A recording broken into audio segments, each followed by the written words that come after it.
Our top priorities are supporting the economic health of the community and enhancing the quality of life of our citizens and helping them to build a better life. This is episode 236 of the Community Broadband Bits podcast from the Institute for Local Self-Reliance. I'm Lisa Gonzalez. We've spoken with Will Aycock, manager of Wilson, North Carolina's Greenlight Community Broadband Network in the past, to learn about how the community developed its fiber-to-the-home network. This week, Will is back again, joined by Rebecca Agner, Communications and Marketing for the City of Wilson, and Kelly Vick, President and CEO of the Wilson Housing Authority. Recently, the network began working with the local housing authority to provide low-cost, high-quality internet access to residents of the city's public housing. Will, Kelly, and Rebecca delve into how the partnership came about and what it means for people who are on a limited budget and living in the connected facilities. The group also touches on how Greenlight is contributing to efforts to revitalize the community, especially the downtown areas. Now here's Christopher talking with Will Aycock, manager of Greenlight, Rebecca Agner, Communications and Marketing for the City of Wilson, and Kelly Vick, President and CEO of the Wilson Housing Authority. Welcome to another edition of the Community Broadband Bits podcast. This is Chris Mitchell with the Institute for Local Self-Reliance, and today I'm talking to three folks. We're gonna try and get a little crazy here with three different voices coming in, talking about what Wilson, North Carolina is doing to bring some great connectivity to low-income housing. And I'm going to start off by introducing Will Aycock, a veteran of our show, a manager at the Greenlight Community Broadband, a municipal utility. Thank you, Will, for coming back on the show. Thank you, Chris, for having me again. We also have Kelly Vick, the president and CEO of the Wilson Housing Authority. Welcome to the show, Kelly. Hi, Chris. Thank you. Thanks for having me. And we also have Rebecca Agner, the communications and marketing director for the City of Wilson. Welcome to the show. Thanks, Chris. Will, I'd love to just get a quick update for you before we dive into the low-income housing discussion. How is Greenlight doing? We're doing very well. We continue to grow. I think we've picked up probably a couple of hundred new customers since the last time we spoke. We're closing in on the 9,000 mark, so that's very exciting. And we're continuing with our expansion of our smart city and smart grid projects. And, of course, we're continuing to grow by virtue of this partnership that we're here to discuss today. So lots of good things going on here in Wilson. Well, I'm glad to hear that. And I think we still don't have a solution to your situation with Pine Tops, but we are still hoping that will be resolved soon. Is that right? Yes, we're hopeful and standing by, and I'm sure we'll have another podcast in the future, hopefully, to celebrate that. Yes, we'll have some maybe champagne popping corks. So let's talk a little bit about the low-income housing. I'll bring Kelly in a second, but Will, just can you give me a brief outline of what you're doing? Sure. In essence, it's a bulk contract with Wilson Housing Authority where really the housing authority is our customer, and we are connecting the units in their various properties to our network, to the community's fiber network, in order to provide next-generation broadband access into these public housing facilities. Great. Kelly, let's get your perspective on it. Can you just give a sense to our listeners what's exactly happening, maybe from the perspective of a person living in one of your units? Our public school systems, starting in the 6th grade, they issue our students tablets, and they're expecting the students to be able to do their homework on those when they get home. So I started wondering, I said, well, with our lower income folks, are they able to afford, having the broadband and things like that? So initially, Will and I looked at powering up our community centers with wireless and allowing the kids to be able to come there and use that to do their homework. But of course, the problem is our staff, won't be there at night. So we still were lacking some time there. So Will and I began a discussion, how can we get this to the home? How can we make it worthwhile for both parties? And Will was very great to collaborate with, as well as the City of Wilson. It's HUD has some pilot program that's called Connect Home, where they're promoting us to conquer the digital divide with our lower income residents. That is kind of where it started from. We were able to have Secretary Castro with HUD came and visited in October, and we were able to make the official announcement there. And I think it was really left a good impression on the HUD staff as to what the small city of Wilson has been able to accomplish with bringing this to our residents. We had several community meetings letting our residents know what the plan was. They were kind of maybe hesitant at first, but then all of a sudden they realized the benefits and the low cost involved. The housing authority is providing the router for the home, and of course Greenlight is providing a low cost $10 a month for our residents. So our residents, that seems to be a target that they can afford. I think we're approaching 150 or so of our residents have already signed up. Yes, sir. And we're definitely looking to see some more sign up. So we've got a lot of interest going on. And I'm really proud of the partnership that we're able to put together with the City of Wilson and Greenlight. And you mentioned Wilson's a smaller city. You're about 50,000 people. About how many people are in low-income housing? We serve in our public housing. We have right at 800 units. So we have about 2,000 people that we serve in our public housing units. Great. Well, just as for some people aren't always familiar with the mechanics of local government, the Greenlight utility is owned by the City of Wilson. The Housing Authority is a part of the City of Wilson. And Rebecca, you are the Communications and Marketing Director for the City of Wilson. So maybe you can just give us a little perspective on how excited the city is for this program to be developed. Yes, we're very excited about having this partnership. It's definitely been a very positive development in the community. Like so many other communities across the United States, we are focused on encouraging innovation here in Wilson. There's so many initiatives underway right now to figure out exactly how we can bring that more innovation to Wilson. And something that, as we've had community discussions around it, we're fortunate enough to be part of a statewide initiative called Innovate NC that is kind of helping bring different communities together to figure out how we can work collaboratively to encourage innovation in North Carolina.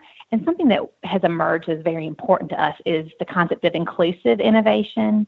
As we've figured out what that means for Wilson, we've realized that for us that begins very early in a resident's life.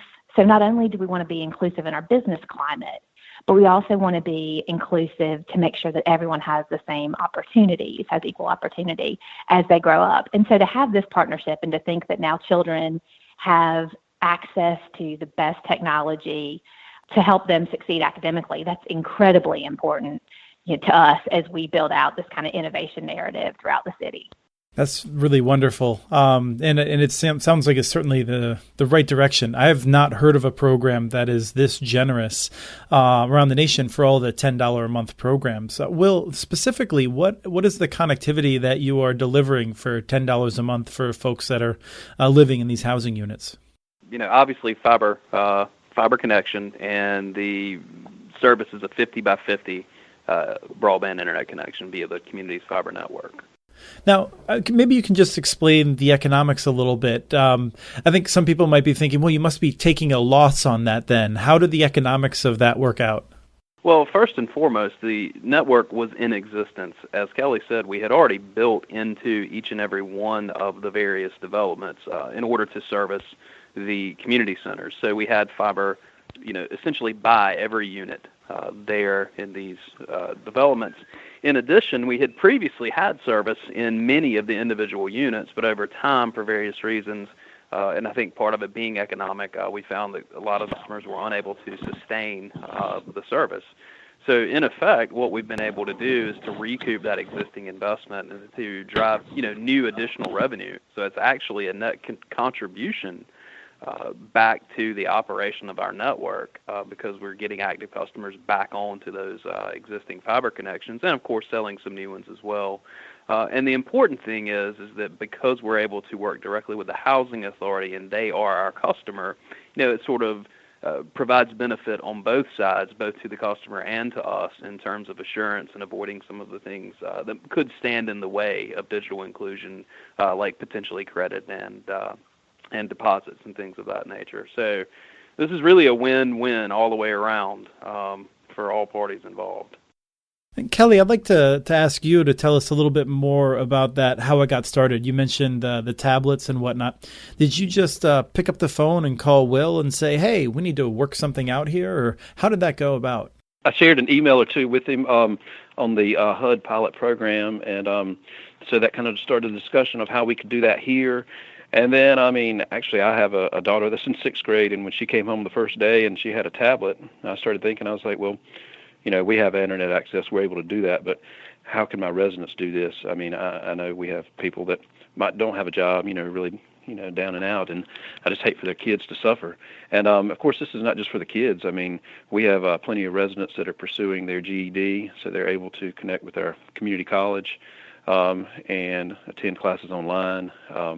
They're also able to put job applications out, and go online doing job searches. So it's not just for our students. It's definitely for the whole family as we try to help folks that are, a little less fortunate and try to help them on the path to prosperity. It's a little hard for me to imagine a housing authority having this kind of partnership with just any service provider. Is Wilson being owned by the city? Does that change the dynamic for you? I'm sure it has, but just the relationships that we have with the different government agencies in Wilson, it's just an impressive partnership. Whether it be the school system, the police department, Greenlight, Wilson Energy. We've been able to do a lot of things that really I know a lot of other directors aren't able to do. When I share the stories with our neighbors, housing authorities, and they're like, wow, I wish we could do that, but they just don't see a path to it. And so I feel very fortunate to be here in Wilson with all of the relationships that we've created.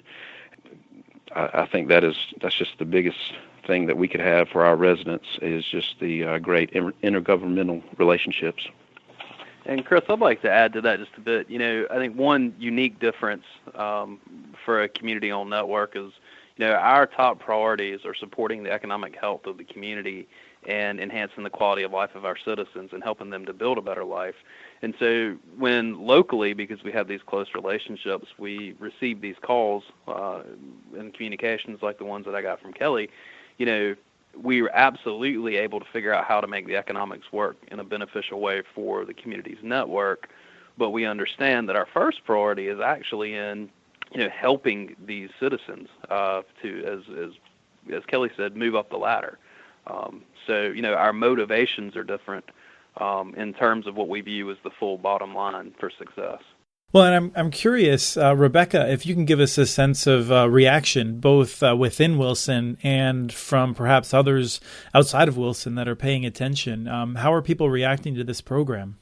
Well, after Secretary Castro's visit, we had quite a bit of national publicity about it. And it was certainly at that event back in October, you could see the pride that the community had around the partnership and the fact that people like Kelly and Will are able to work this out really for the benefit of the entire community. So it's been all positive from locally. Certainly it was a great front page story in the Wilson Times and has been a pride point for the community. And I'd say that was echoed statewide and nationally with the coverage and the reaction that we've seen. Is there any reaction in town? And I'm open to anyone talking, but one of the things I think people sometimes fear is a bit of jealousy from people that, they may have a low income job and they aren't not in public housing and they're, looking at someone else getting a low cost connection and thinking, why can't I get that? Is there anything that's that's turned up? I've not heard the other people come to me as much as I've seen some private citizens say, oh, why are you giving, another freebie or another handout? But then when I kind of explain the economic side, the economic benefit for Greenlight, and also the economic benefit in the future when you have these students that have a better education and have more opportunity, that hopefully you have less people in need of the low-income housing. So, I wish we could do it for everyone, but of course, it really only works for the properties that we own. We also operate our Section 8 Housing Choice Voucher program.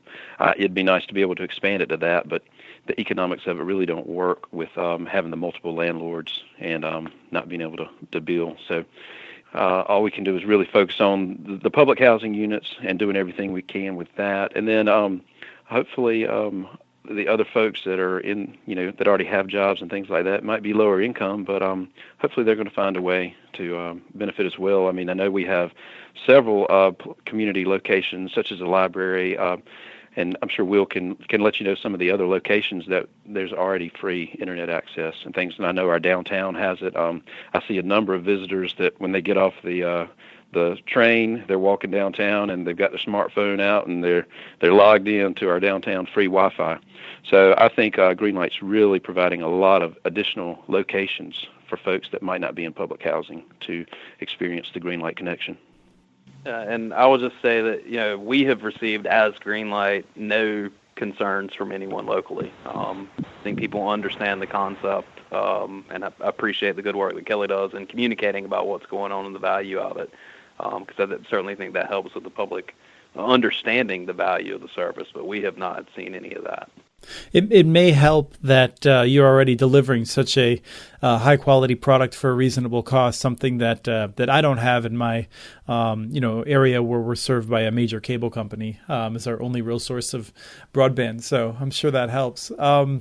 One of the things I wanted to just ask about, and I'm not sure, Kelly or Rebecca, how long you've been in Wilson. Will, I know you've been there for quite some time. It just seems like every year there's more good news coming out of Wilson, and I know that Eastern North Carolina is pretty hard hit in terms of jobs and that sort of thing. And would love to have you reflect a little bit on how it seems to me like Greenlight is really contributing in lots of ways to making a more vibrant community in an area where you really don't have any other major advantages in the current economy. Well, if I can kind of kick off that response, I am new to Wilson, so I've only been around this community about a year and a half. And the reason that I chose to join the leadership team here at the city and to relocate my family here is because I definitely saw the promise that was coming, and there's definitely momentum shifting in Wilson's direction. We've had some great announcements in our downtown and our urban core that will continue to kind of grow. So I think it's a really exciting time to be here in Wilson. And I mentioned earlier the Innovate and See efforts and what we're doing to drive innovation here. Greenlight is the foundation of all of that. And I think more to come on that as we continue to get our strategic plan together around those efforts. But the ability that small business and entrepreneurs and innovators can have to succeed and to thrive here with the infrastructure that's in place, I really see it as the possibilities are endless. And our biggest challenge right now is getting the word out about it as we continue to develop our downtown area so we're more attractive to entrepreneurs and people who may be starting up a business. We have everything in place with the exception of maybe some available space that we're working on. But my biggest challenge as a marketing director, I think, is going to be to let people know that Wilson's a great place for them to come. It's a great place for them to come and test any kind of technology applications that may or may not have been invented yet, because we have the broadband and we have a business climate that everyone is pretty much on the same page as this is what our future will be. And I don't think any of this would be possible without Greenlight. Will or Kelly, do you have anything you'd like to add on to that? I mean, I'll just say that, it strikes me, you mentioned you may have some space constraints. I was there maybe 7 or 8 years ago, and there was old tobacco warehouses and things. And, it strikes me that pretty soon that'll be museum pieces as Wilson just has a whole new phase of life.